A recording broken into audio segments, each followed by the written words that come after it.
로마 왕정이 아직 이어지고 있는 중이고요. 왕이 7명이 있었는데 그중에 4명을 다뤘었고 오늘은 뒤에 3명을 다룰게요. 그러면서 공화정이라는 걸로 넘어가요.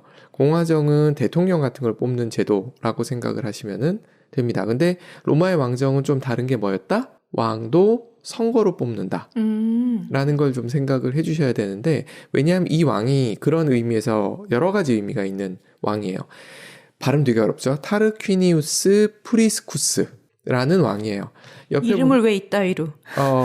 그쵸. 어렵죠. 옆에 계신 분은, 여자분은 와이프 되시는 분입니다.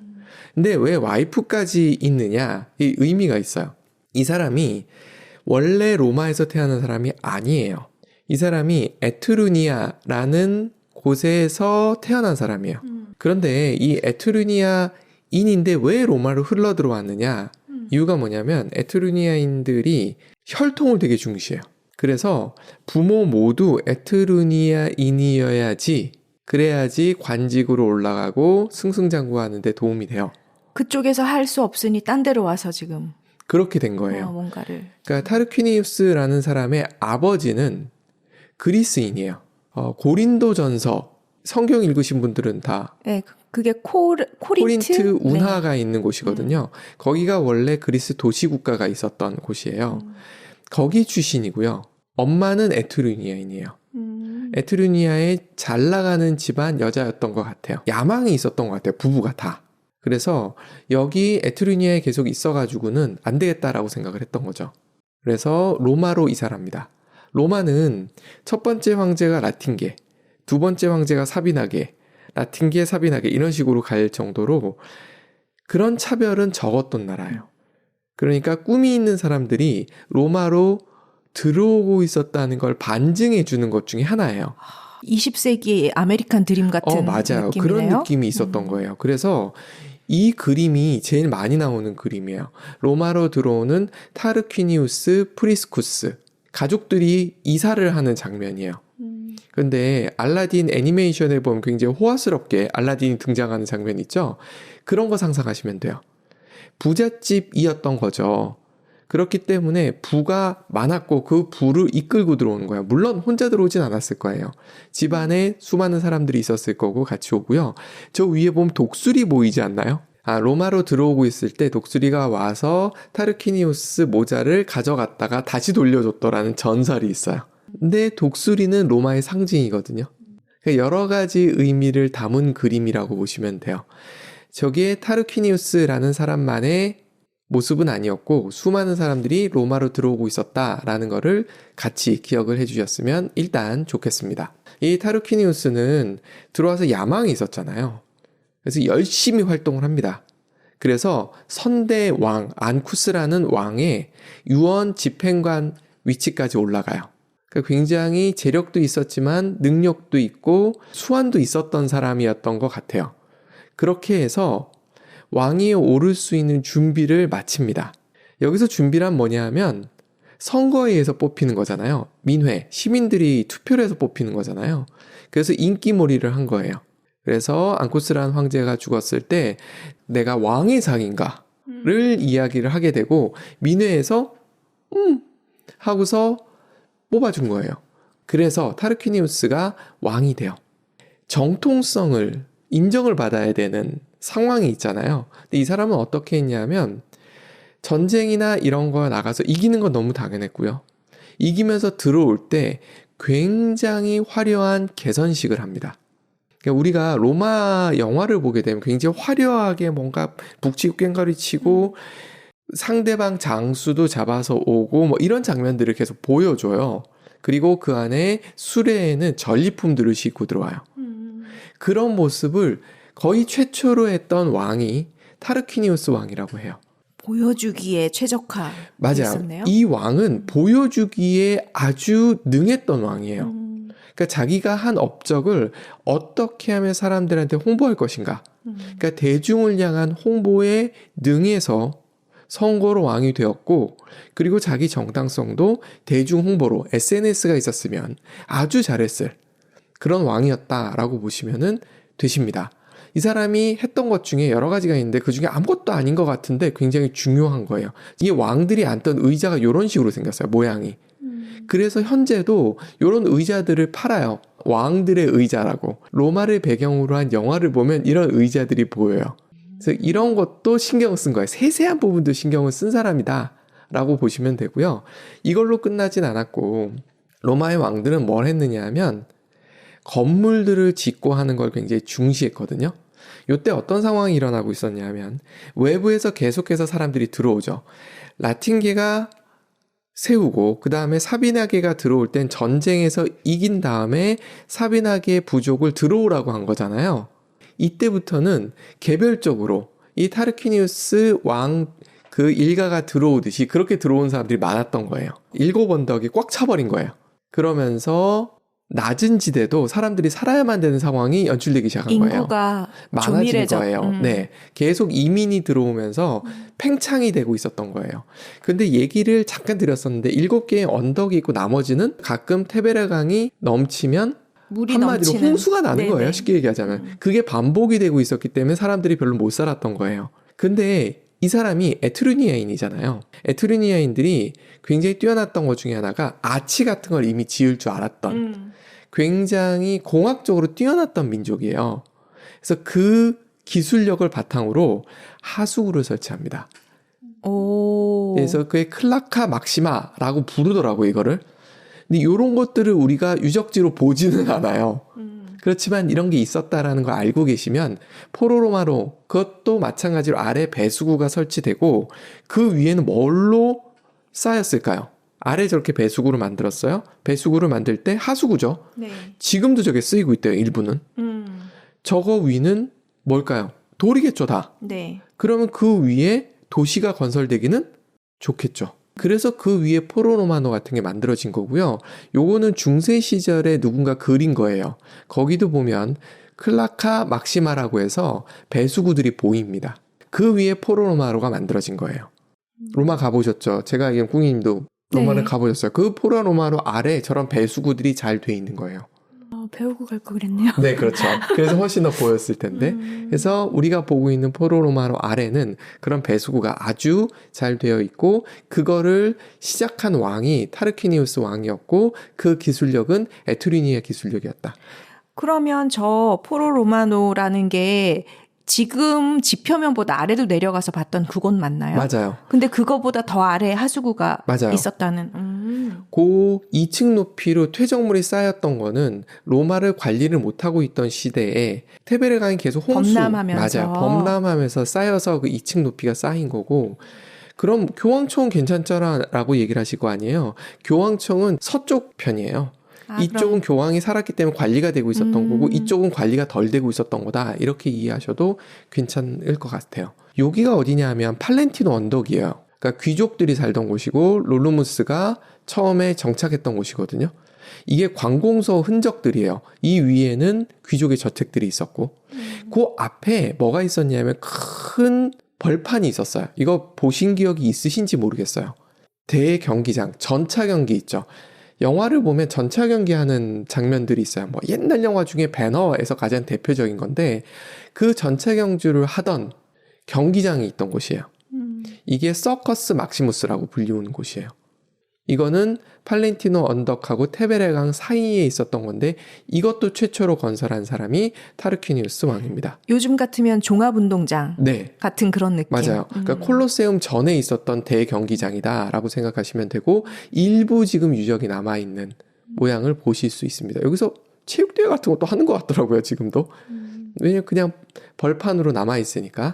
또 뭘 지었느냐 하면 카피톨리노 언덕이라고 제일 높고 좁은 언덕 위에 주피터. 제우스. 네, 맞습니다. 제우스 신전을 지어요. 현재 이 카피톨리노 언덕에는 뭐가 들어있냐면 시청 건물이 들어서 있거든요. 그 시청 건물 지하로 들어가 보면 그 흔적이 조금 남아있다고 해요. 왜 흔적만 남았느냐? 콘스탄티누스가 기독교를 공인하잖아요. 맞아요. 그리고 그것이 국교가 되잖아요. 그리고 나서 이교도의 상징들을 지워버리기 시작합니다. 신전들이 없어지나요? 네, 판테논은 안 지웠는데 저거는 지워졌대요. 요거 아우구스트 황제 시절의 모습을 그린 건데 그 뒤에 제우스 신전이 보이는 것으로 보아 이런 식으로 생겼을 것이다 라고 추정한다고 해요. 저거는 어느 시대에 만들어진 건데 저렇게 디테일하게 조각이 돼 있어요? 요거는 구조가? 기원 후 0년에서 100년 사이. 세상에. 그렇죠. 그때 저 정도로? 그리스 신전 가보면 굉장히 정교하잖아요. 정교해도 저 정도의 디테일한 그 옷감의 디테일까지 다 보일 정도는 아닌 것 같은데. 그렇죠. 네. 실력이 점점 좋아지고 있었고 이게 에트루니아 기술들이 들어오면서 그리고 그리스의 그런 조각가들이 들어오면서 점점점 더 업그레이드 되고 있었다고 합니다. 어쨌든 이것도 만든 사람이 타르퀴니우스 왕이에요. 그런데 어떻게 죽느냐? 칼 맞아, 도끼 맞아 죽어요. 요 옆에 누군가 두 명이서 도끼자를 쥐고 나가죠. 네. 이들이 누구냐면 안쿠스, 선대 왕의 두 아들입니다. 분명히 세습은 아니거든요. 네네. 그래도 아버지가 왕이니까 내가 왕이 될 가능성은 아무래도 좀 더 가지고 있었을 거 아니에요. 명문가고 뭐 기회도 많았을 것이고 그런데 뺏긴 거잖아요. 그렇게 생각하고 타르퀴니우스 왕을 죽입니다. 그래서 공백이 생겨요. 그러면서 이 두 형제는 자기가 왕이 될 거라고 생각을 했던 것 같아요. 그리고 또 하나 좀 보실 거는 이 오른쪽 편에 보면은 뭔가 큰 걸 들고 다니죠. 몽둥이를 들고 다니는 거예요? 몽둥이는 아니고 막대예요. 네. 자루들을 이렇게 들고 다니는데 저게 왕의 상징이에요. 이때 타르퀴니우스한테는 아들 둘이 있었고요. 또 누가 있었냐면 딸이 있었고 딸의 사위가 있었어요. 이렇게 구성이 되어 있었는데 엄마가 그러니까 타르퀴니우스 왕의 와이프가 누굴 지목하냐면 사위를 지목합니다. 그래서 그 사위가 왕이 돼요. 근데 이 사위는 출신이 약간 애매했다고 해요. 타르퀴니우스 왕이 전쟁에 나가서 이겼는데 그때 노예로 잡아온 아이 중에 하나였다라는 썰도 있어요. 근데 똑똑했던 건 맞겠죠? 그러니까 사위를 삼았겠죠? 그리고 와이프 되는 사람도 생각했더니 이 사람이 똑똑해 보여서 그 사람을 왕위에 올립니다. 그 사람 이름이 뭐냐면 세르비우스 툴리우스예요. 툴리우스는 모르더라도 세르비우스는 좀 기억을 해두시면 이게 왜 기억해두면 좋으냐면 뒤에 유적지에 이 사람 이름이 붙어있는 게 있어요. 아주 유명한 것 중에. 그래서 세르비우스 툴리우스라는 사람이 그 다음 왕위에 오르게 됩니다. 선대 왕의 두 아들은 그쵸? 그렇게 된 거죠. 첫 번째 이 사람 이름이 붙어있는 게 이거예요. 세르비우스 성벽이라는 겁니다. 7개의 언덕 이름들이 쭉 있죠. 요걸 감싸고 있는 성벽이 보이죠. 선이 보이시죠. 요게 세르비우스 성벽이에요. 이 세르비우스 성벽이 한니발, 코끼리 떼 몰고서 쳐들어왔던 그 사람이 쳐들어왔을 때 지켜줬던 성벽이기도 해요. 근데 이 성벽은 카이사르가 없앱니다. 로마의 확장을 위해서. 그리고 로마의 안보는 내가 다 책임졌어 라는 플렉스를 하면서 지워버립니다. 그래도 일부 남아있는 게 있었던 거예요. 그래서 걸어다니다 보면 세르비우스 성벽이라는 게 보이시면 그건가 보다 하시면 돼요. 이 지하철역 안에도 있죠. 이런 식으로 여기저기서 볼 수 있어요. 성벽이 길었을 거 아니에요. 부신다고 부셨지만 남은 것도 좀 있고요. 건물 안에 박혀있는 것도 있고요. 그리고 이걸 이용해서 지은 건물들도 있어요. 그러니까 여러분들 읽다가 보면 세르비우스 성벽을 이용한 거기 성벽의 벽돌을 이용해서 만든 건물이다 라고 되어 있으면 아 그건가 보다. 그리고 왜 부서졌는지 또 이해하고 계시면 도움이 될 거예요. 그리고 세르비우스가 6번째 왕의 이름이다 라고 알고 계시면 좋을 것 같아요. 자 그리고 또 이 사람이 했던 것 중에 하나가 뭐냐면 광장 가보지 않으셨어요? 나보나 광장이라는 광장이에요. 생긴 게 경주 트랙처럼 생겼죠. 맞아요. 여기 나중에 경주 트랙이 생겨요. 큰 경기장이 만들어집니다. 그런데 이 지역이 여기 보면 나보나 광장이라고 되어 있죠. 여기는 앞에 요 성벽 그림을 보시면 바깥쪽이라는 걸 알 수 있어요. 그 세르비우스 성벽 바깥쪽이에요. 여기가 마르스 광장이라고 불리우는 곳이었습니다. 여기서 뭘 했었느냐면 전쟁이 많은 나라였다라고 얘기했잖아요. 군인들을 모으고 훈련을 하고 하는 광장이었어요. 근데 제가 플러스 하나 더 있죠. 민회의 투표장이었다라고 표현을 하잖아요. 군대와 투표권은 하나였던 거예요. 로마는. 그거를 기억을 해주고 계시면 좋으세요. 그래서 여기서 군대 집결지 역할도 했지만 민회 투표장 역할도 했다라고 이해를 하고 계시면 좋을 거예요. 얘네 군제가 어떻게 돼 있었는지 좀 이해할 필요가 있어요. 100명이 하나예요. 군대를 갔다 오신 분들은 중대 규모라고 생각하시면 딱 좋으세요. 군대가 나오는 영화에 보면 컴퍼니라고 미국식으로는 표현하거든요.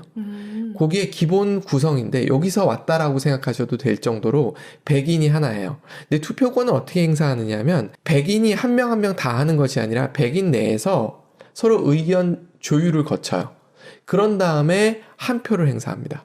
아, 이게 그래서 미국의 투표권과 비슷한 라고 말씀드렸던 게 그거였던 거예요. 네네. 미국도 한 주에서 한쪽이 결정되면 그걸 갖고 투표권을 행사하는 형태잖아요. 그런 형태가 여기서부터 온 거고, 그렇게 했던 시스템이 로마의 군제부터 시작을 해요. 근데 로마 군제에 또 하나 우리가 좀 관심을 가져야 되는 건 뭐냐면, 투표권이 어떻게 돼 있었냐면 돈 있는 사람들이 투표권이 더 많았어요.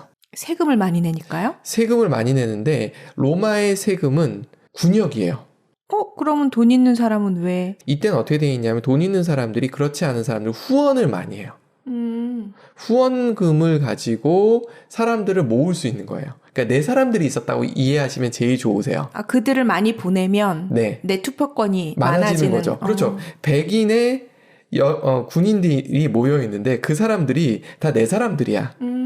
그럼 예를 들어서 내가 선거에 나가. 그럼 누굴 뽑겠어요, 이 사람들은? 아, 나를 뽑겠네요. 그렇죠. 아. 그래서 투표권을 그런 식으로, 그러니까 결국 재산 기준으로 주는데 이렇게 얘기하면 기분 되게 나쁘거든요. 우리나라는 군대를 가면 옷도 주죠. 네. 먹을 것도 주죠. 네네. 얘는 아니에요. 각자 해결해야 돼요. 그럼 그것도 후원자가 있어야지 된다. 그러니까요. 그러니까 결국은 돈하고 연결이 돼 있는 거예요. 그거에 맞춰서 투표권이 주어지는 형태. 그러니까 이거를 지금식으로 생각해서 왜 1인 1표가 아니야, 왜 재산 갖고 그렇게 해 라고 얘기하면 굉장히 복잡해져요, 얘기가. 그래서 그렇게 보진 마시고 그때는 그게 최선이었겠네요. 그 당시에 최선이라고 생각한 방식으로 했다라고 이해해 주시는 게 맞겠다. 그래서 나고나 광장을 가시면 그냥 광장 예쁘네, 그리고 조각품에 대한 설명도 해주시는데 그것도 듣지만 요 모양이 있었던 이유, 요건 다음에 한번 또 기회가 있을 거예요. 이 전차 경기장이 있었는데 이게 폐허가 되고 그걸 이용해가지고 건축을 하다 보니 요 모양이 됐다라는 것도 있지만, 그 전에 마르스 광장이었고 마르스 광장이 어떤 역할을 했는지, 그리고 로마의 제도라는 것이, 그래서 자꾸만 군사국가라고 얘기하는 거에 대해서 여러 가지로 생각해 볼 부분이 있다라는 걸 말씀을 좀 드립니다. 끝이에요, 이분은. 그런데 그 다음 왕이 사건 사고가 많아요. 그림으로도 많이 남아있어요. 앞에 세르비우스 왕 같은 경우 제가 그림을 거의 안 보여드렸잖아요. 근데 이때부터는 뒤에 회자되는 내용들이 너무 많아요. 거만한 타르퀴니우스, 이름이 같죠. 그렇다는 거는 세비리우스 왕의 선왕하고 관계가 있다라고 생각할 수 있겠죠. 아까 아들 대신에 사위를 올렸는데, 그렇죠. 그럼 아들인가요? 그 아들하고 관계들이 생기기 시작하는 아들의 거예요. 아들인가? 자, 볼게요. 어떻게 되어 있냐면 여기 여자분 한번 보이시죠, 이 그림에. 이 여자분은 세르비우스 왕의 딸이에요. 이 사람이 무슨 생각을 했냐면, 선왕의 아들들이 있는데 자기가 왕이 된 거니까 이걸 조율하기 위해서 어떻게 했느냐면 손자일 거예요. 자기 딸 둘과 교차로 결혼을 시킵니다. 결혼을 시킨데 어떻게 궁합을 맞췄느냐 하면, 터프한 남자와 부드러운 여자, 터프한 여자와 부드러운 남자를 붙여줘요. 음양의 조화를 알고 있었나? 그렇게 노력을 했던 거예요. 근데 결과는 어떻게 됐느냐? 엉망진창이 됐나? 엉망진창이 된 거예요. 사단이 난 거예요. 어느 날 센 여자와 결혼한 부드러운 남자가 죽고요. 센 남자랑 결혼한 부드러운 여자가 죽어요. 그럼 센 사람만 남았어요? 그렇죠. 세상에. 그들끼리 결혼을 해요. 다시? 예전엔 그런 일들이 그럴 수도 많았으니까. 있었으니까. 네. 결혼한 건 그렇다 쳐. 근데 죽은 게 좀 이상하잖아. 죽였나? 말려 죽였나? 그래서 굉장히 많은 이야기들이 나와요. 그 다음이 중요한 거예요. 지금 뭔가 마차 같은 거 말이 달리고, 그런데 아래 뭐가 깔려 있고 뭐 이상하죠. 자, 이야기를 한번 진행을 해볼게요. 툴루스인가 하는 여자분인데, 이분이 남편한테 이런 얘기를 합니다. 센 남편이에요. 근데 여자가 더 셌나 봐. 만약에 당신이 내가 생각하는 그런 대장부라면 나는 당신을 남편으로 섬기고 남자로서 존경할 거예요. 하지만 그렇지 않으면 내 운명은 나빠질 뿐이에요. 왜 결단을 하지 않는 거예요? 코린트나 타르키니아, 에트루니아에서 만든 또 하나의 도시국가입니다. 그런데 같은 타국에 나가서 행동하라는 건 결코 아니에요. 도대체 뭘 두려워하는 거죠? 결심이 서지 않는다면 코린트나 타르퀴니아로 가버리면 돼요. 그러면 당신도 옛날 신분으로 돌아가면 돼요. 옆에서 부추기는 거예요. 결단해 라고 부추기는 거예요. 그래서 어떻게 했겠어요? 전쟁 나갔다 죽었구나. 아니에요. 그럼요. 왕이 아직 살아있잖아요. 네. 이 여자의 아빠죠. 사위가 장인을 죽이려고 시도합니다. 던졌다라고 표현돼 있어요. 근데 던져가지고 죽진 않잖아요. 집에 돌아왔더니 자객이 있었다. 근데 자객이 찔렀어요. 안 죽었어. 어떻게 이렇게 나오고 있는 아빠를 마차 사고로 일으켜요. 그래서 세르비우스 왕이 죽습니다. 누가 죽였어요? 딸이. 사위랑 공주에서. 그리고 나서 선고도 거치지 않고 스스로 왕위에 올라버립니다. 그래서 이런 그림들이 있어요. 그래서 그림을 보실 때 타르퀴니우스, 이 사람이 이름이 타르퀴니우스가 둘인 거잖아요. 5대 왕도 타르퀴니우스고 이 사람도 타르퀴니우스잖아요. 그래서 뒤에 수페르부스, 그 사람이 거만한 타르퀴니우스에서 그러니까 장인어른을 죽인 그리고 왕이 된 그 왕이다라고 생각하시면 되세요. 그러니까 센 딸과 센 사위가 만나서 네. 아버지를 죽인 거죠? 네, 맞습니다. 그렇게 이해하시면 되세요.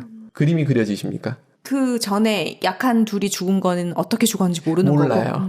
그거에 대해서는 저도 이렇게 여러 가지 자료를 봤는데 그냥 음모론으로만 계속 나와 있어요. 근데 뭐 맞지 않을까요? 그리고 나서 굉장히 열심히 전쟁도 치르고요. 대신에 카리스마는 굉장히 좋았고 전쟁 능력도 되게 좋았나 봐요. 그래서 계속 승승장구했대요. 그래서 민회에서도 특별히 시비를 걸질 않았대요. 불만은 있었어도 계속 이기니까 뒀던 거죠. 그런데 뭔가 불만이 없었을 수는 없겠죠. 그렇죠. 그런 게 계속 쌓이고 있던 중에 사건이 하나 터집니다. 어디서 많이 본 사건 같은 거예요. 섹스투스와 루크레티아. 약간 그림은 네 가지가 다른데 다 비슷한 분위기네요. 느낌이죠. 어떤 느낌이에요? 여자를 죽이려고 하나? 겁탈하는 거예요. 아, 자기 아내가 아니에요? 아니에요. 지금 겁탈하는 장면입니다. 섹스투스는 누구냐 하면 거만한 타르퀴니우스, 현재 왕이죠. 네네. 왕의 아들이에요. 루크레티아는 누구냐 하면 친척, 사촌이라고 합니다. 섹스투스의 사촌의 와이프예요. 그런데 뭐 이거 썰이 많아서 어쨌든 전쟁터에는 다들 귀족들도 나가고 다 같이 나가잖아요. 근데 뭐 밤에 할 일이 있습니까? 술 먹으면서 이런저런 얘기를 하다가 우리 와이프가 최고야. 미모도 뛰어나고 정숙하고 하여튼 그래 최고야. 현모양처야. 이러고 서로 자랑을 했대요.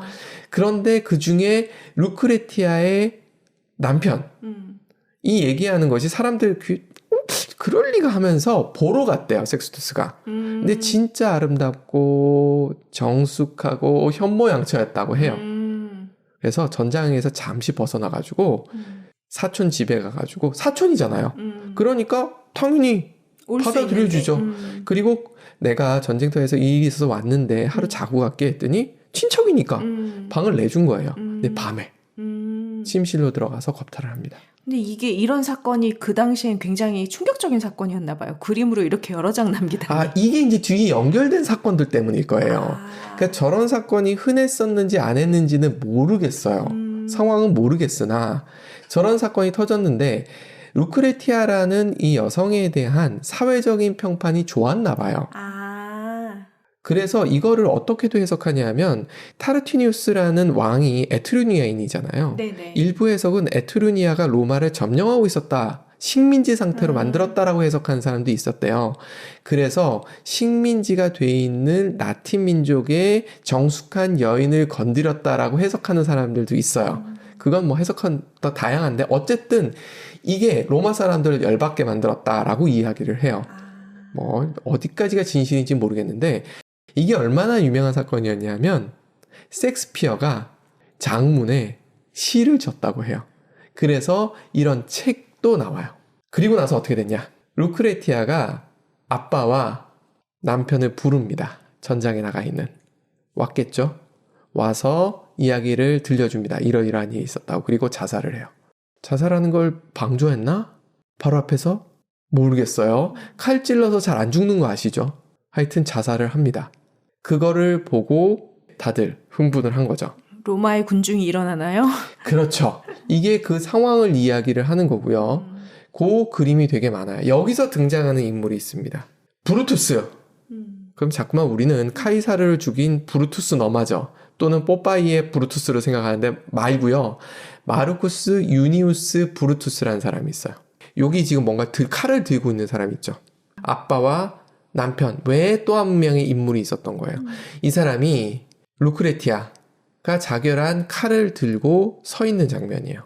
이런 그림이 되게 많아요. 그러니까 이런 배치도를 보시면 아 그건가 보다 라고 생각하시면 돼요. 이게 왜 중요하냐? 또 뭐 들고 있죠. 네네. 똑같죠. 구도가 같죠.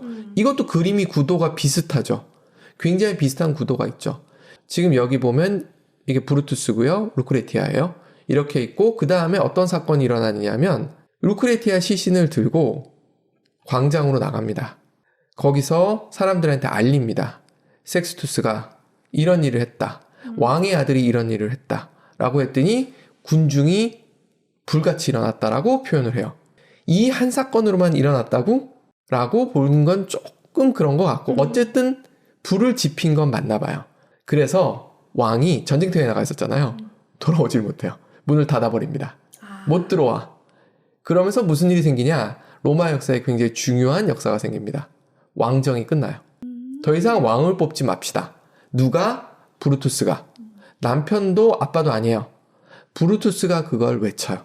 그래서 이때부터 로마는 왕정이 끝나고 공화정이 시작돼요. 제가 옆에 나폴리 사진을 갖고 왔는데 나폴리 사진을 왜 갖고 왔느냐 하면 나폴리가 그 당시 에트루니아 영역이었대요.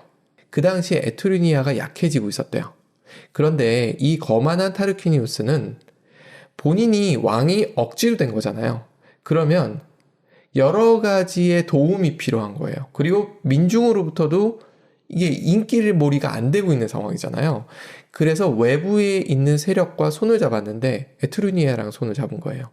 근데 마침 그때가 에트루니아가 힘이 빠지고 있던 상황인 거예요. 이 뒤에 얘기에 이제 거만한 타르퀴니우스가 에트루니아의 힘을 얻어서 다시 왕위에 복귀하려는 시도를 하는 장면들이 나와요. 하지만 이미 그 당시엔 에트루니아는 힘이 빠진 상태였어요. 즉 흐름이 뭔가가 있었다라고도 볼 수 있는 거죠. 루크레티아의 사건이 안타까운 사건인 건 맞지만 그것이 불씨가 돼가지고 왕정이 끝나고 공화정이 시작돼요. 새로운 시대를 열게 되는 불씨가 돼줬다. 이거에 대해서 워낙 우리는 지금 공화정 시대에 살고 있기 때문에 선거를 하는 시대에 살고 있기 때문에 이게 옳은 것이다 이런 식의 가치 판단은 안 넣었으면 좋겠어요. 그냥 흐름이 저런 게 있었겠지라고 바라보는 게 더 좋다라고 생각을 합니다. 이때부터 어떻게 되느냐면 대표를 2명을 뽑아요. 그래서 그 사람들이 1년 임기로 일을 하는 형태로 구조를 바꿔버립니다. 대통령제랑 많이 비슷하죠. 로마 빠인 시오노나님이 뭐라고 해석하느냐 하면 운이 좋았다. 지금부터는 공화정이 필요했다. 이렇게 해석하는데 7명의 왕이 30년 이상씩 했었으니까 200년 이상이 된 거잖아요. 왕정 시대가 끝나고 공화정으로 넘어가고요. 이러면서 또 로마는 많은 변화를 겪고 또 승승장구를 해요. 결과론적인 해석일 수는 있어요. 그리고 마지막에 브루투스 너마저의 브루투스 있죠.